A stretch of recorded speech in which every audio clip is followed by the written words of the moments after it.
Hello everyone, and welcome back to Wicked Reading. Today I will be reading SCP-1641, Mechanitis Pyrotechnica. Object Class, Euclid. SCP-1641 is a species of butterfly, resembling those of the genus Mechanitis. SCP-1641 are unusual in their almost entirely metallic composition. Male specimens' bodies are composed of iron and iron oxide, while females are composed of aluminum. Larvae are capable of growing to a size of 7.5 centimeters and a mass of 4 grams, and adult specimens of SCP-1641 have an average wingspan of 10 centimeters and a mass of 2 grams. The average lifespan of an SCP-1641 instance is approximately 2 weeks, and specimens expire upon reproduction. During the mating period of their life cycle, a male and female specimen will locate and land on a suitable mass of iron or aluminum. Mating specimens will then embrace and, through an unknown process, initiate a thermite reaction that subsequently consumes their bodies. Larvae will emerge from the slag within an hour of the breeding process and begins consuming the nesting site and any other available metal sources. One pair of adults is capable of producing an average of 50 larvae per breeding cycle.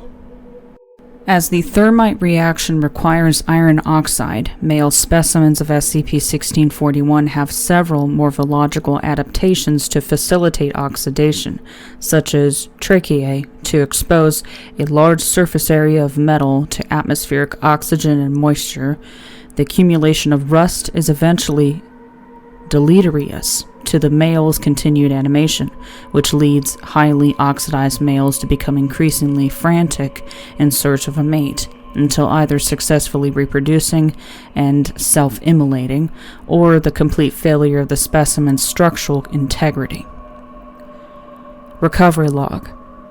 SCP-1641 first came to Foundation attention through simultaneous reports of an unusually large swarm of butterflies and a highly destructive wildfire during the local rainy season, as well as mass equipment failure due to insect infestation at a foundry site in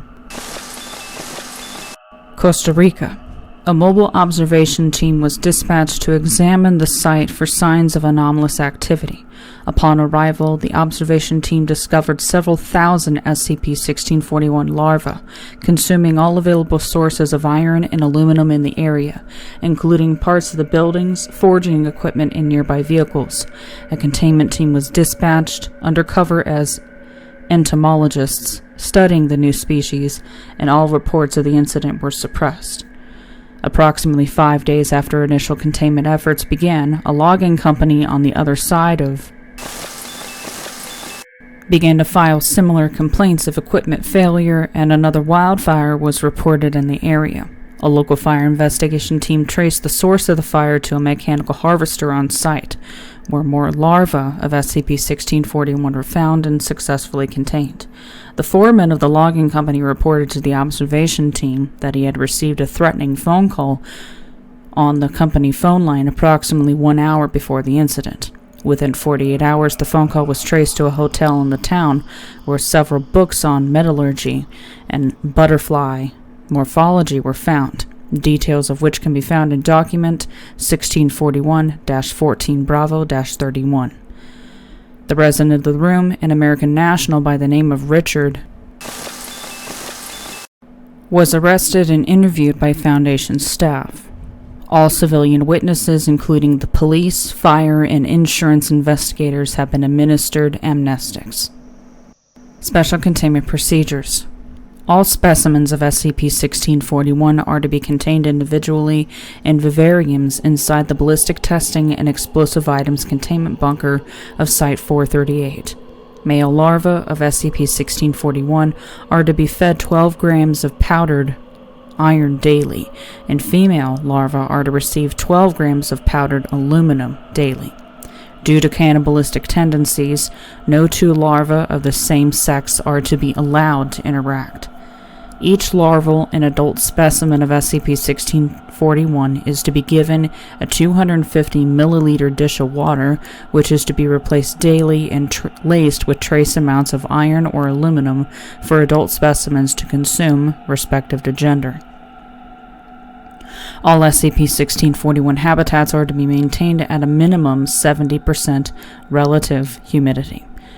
When adult instances of SCP-1641 are ready to breed, each individual breeding pair is to be placed inside a separate blast chamber and provided with 500 grams of iron, steel, or aluminum, upon which they will complete their breeding cycle. Upon hatching, all larvae of SCP-1641 are to be contained in new vivaria under the conditions outlined above. The project director and the Foundation-appointed lepidopterist assigned to SCP-1641 will determine the appropriate number of SCP-1641 needed to maintain a viable breeding population, and all specimens deemed to be in excess are to be melted down and used as food stock for those in containment.